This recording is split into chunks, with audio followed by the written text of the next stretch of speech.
Merci d'avoir accepté l'interview. Avec plaisir. Comment s'est déroulé le stage de Diane? Ah bah, de mon côté, c'est bien déroulé. J'espère que du vôtre aussi. Du coup, quel était le thème principal du stage? Alors, c'est bizarre comme pose la question, ça devrait être une évidence. Non, non. Globalement, le thème, c'était ouverture, fermeture. Donc, il n'y a pas l'un sans l'autre, bien évidemment. Et cette sensation aussi de, voilà, forcément, d'avoir l'empreinte et le parfum du Ken dans ces gestes-là. Donc voilà, on a pas mal bossé ça. J'avais envie de voir des corps qui s'ouvrent.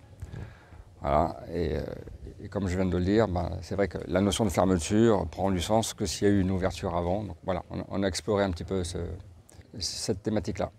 Oui, pourquoi du coup ce thème de stage? Pourquoi pas? Tout à fait. Non, parce que le CoQ, c'est la notion de respiration, d'échange, d'ouverture, de fermeture, c'est quelque chose qui est très présent dans la pratique. Alors moi, c'est vrai que j'ai tendance, quand je veux parler d'une chose, je la surligne pas mal pour que ça reste ancré dans les esprits. Donc voilà, après ça aurait pu être un autre thème, bien évidemment.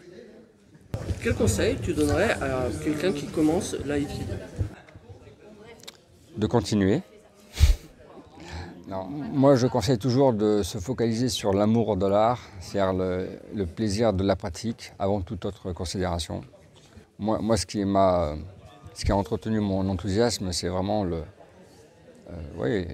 l'étude, l'exploration, l'envie de chercher un petit peu voilà, les tenants et les aboutissants des techniques, des situations. Donc c'est cet esprit de recherche qui, je pense, est important. Alors pour un débutant, il n'a pas forcément tout de suite, bien évidemment. Mais déjà, voilà, le plaisir de sentir le corps en jeu, dans la pratique, dans l'instant, c'est quelque chose qu'il faut entretenir. Il ne faut pas que ça se fasse parasiter par trop de considérations qui sont extrinsèques à la discipline. Voilà. L'amour de l'art avant tout. Comment est-ce que toi tu maintiens ta motivation après toutes ces années de pratique? Eh bien, je veux te le dire, c'est-à-dire par l'esprit de recherche, par le plaisir d'être sur le tatami, de sentir des nouvelles sensations, d'explorer des nouveaux chemins ou de revisiter des anciens schémas, voilà, que j'essaie de réactualiser. Voilà. C'est surtout la pratique en elle-même qui est ma source de motivation principale, plus que les à côté. Est-ce qu'il y a eu des moments particulièrement forts dans le stage, ou des moments qui t'ont particulièrement marqué? Non, pas spécialement. Chaque instant est précieux, enfin chaque instant est l'objet de notre présence ici. Donc il y a toujours. Enfin, moi j'essaie de mettre et de favoriser l'intensité de chaque instant. Donc non, il n'y a pas eu de moment particulier. Comment en fait tu intègres les principes de l'aïkido dans ta vie quotidienne? Je pense que ça se fait, j'espère, plus ou moins naturellement. J'y pense pas, je me dis pas ce matin, tiens, allez, je vais essayer de mettre du kokyu dans ma journée, enfin, tu vois. Non, si tu veux, le fait de pratiquer depuis maintenant 37 ans, de manière assez régulière et intensive, forcément, ça imprègne une vie de tous les jours. Après, c'est toujours intéressant de réfléchir un peu sa pratique. Voilà, bon, il y a la pratique physique et puis en même temps, c'est toujours intéressant de se poser des questions, de remettre un peu en perspective les choses pour orienter sa pratique, pour lui donner une certaine couleur. Et voilà, ça participe d'un style de vie tout simplement. Donc, je ne fais pas vraiment la différence entre le tapis, ma vie à l'extérieur, même d'autres activités que j'ai pu faire. À un moment donné, il y avait des principes communs, parce que c'est toujours toi, vous, qui êtes en jeu dans l'action, tu vois. Donc les problématiques ou les qualités viennent toujours de soi-même, et c'est ça qui est intéressant à explorer. Donc comme on est la même personne sur le tapis et en dehors, finalement on est toujours en train de travailler sur soi-même d'une certaine manière. En tout cas de s'observer, d'être témoin, et puis d'essayer de faire les choses dans la mesure de ses capacités le mieux possible. Qu'est-ce que tu penses de l'évolution de l'aïkido actuelle? Ouais, c'est très très général comme question. C'est compliqué pour moi de. Enfin, rien n'est blanc, rien n'est noir, donc c'est compliqué. Moi, j'ai envie de dire que j'essaie d'œuvrer de la meilleure des manières à mon échelle pour essayer de rayonner et puis d'inspirer les gens. Et je pense que c'est mon cercle d'action. Après, mon avis sur les uns et les autres, tout est parfaitement relatif. Donc, non, je n'ai pas d'avis particulier.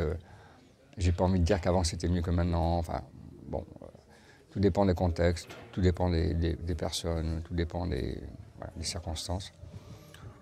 Donc, c'est pas une question que je me pose trop. Voilà, j'ai plutôt envie voilà, d'œuvrer à mon échelle en espérant que ça peut inspirer des gens, quoi. Qu'est-ce que tu dirais à quelqu'un qui hésite à faire de l'aïkido Il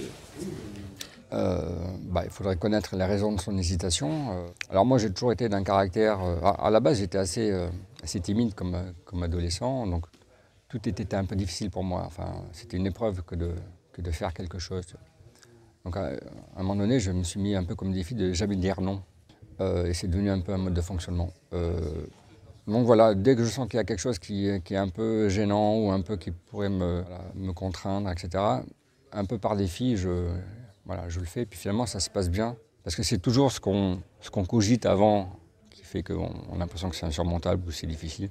Quand on est dans l'action, les choses se résolvent assez facilement. Donc j'encourage les gens à pas trop penser, à faire le premier pas, et puis voilà. Est-ce que tu as une façon de préparer les stages particulièrement ou voilà, comment tu prépares les stages? En général, j'ai une thématique voilà, que j'entretiens pendant quelques temps. Et c'est souvent, voilà, je tourne le stage autour de cette thématique-là. En fonction du niveau, voilà, ça démarre d'une technique plus ou moins de base, que je vais rendre de plus en plus, que je vais confronter à différentes situations, donc ça va l'étoffer un petit peu. Mais globalement, voilà, j'ai une idée de thématique. Puis, fonction de ce que je vois, bien sûr, j'adapte. Voilà. Si je vois les gens pas très régulièrement, bon, c'est compliqué d'engager un processus de construction sur le long terme. Donc, j'essaie de donner des images, de parler des principes, voilà, faire en sorte que voilà, ça parle aux gens et que ça puisse nourrir leur propre cheminement, leur propre pratique. Voilà. Est-ce qu'il y a quelque chose que tu as envie de rajouter dans ce que tu as dit déjà? Non, peut-être, encore une fois, si j'ai un conseil à donner, c'est que, voilà, dans la mesure du possible, je pense que c'est important de se recentrer, de se focaliser sur l'amour de l'art. Je ne sais plus qui disait aimer l'art en vous-même et non pas vous-même dans l'art. Donc voilà, ça résume un peu ma pensée. Alors bien sûr, le cheminement il peut être chaotique, hein, c'est pas le problème, mais je pense qu'avant tout, on est ici pour la pratique. Et voilà, il faut tenir le cap. Mais si on est passionné, c'est pas un souci. Est-ce qu'il y a une technique particulière en ce moment que tu travailles particulièrement ou qui t'inspire particulièrement?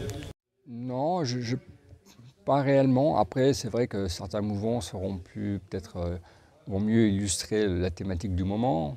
Non, moi c'est vrai que j'aime bien incorporer la notion de coupe dans mes mouvements, donc le Ken est assez présent. Ça aurait pu être le Jo, mais bon, là il se trouve que je focalise un peu sur le Ken.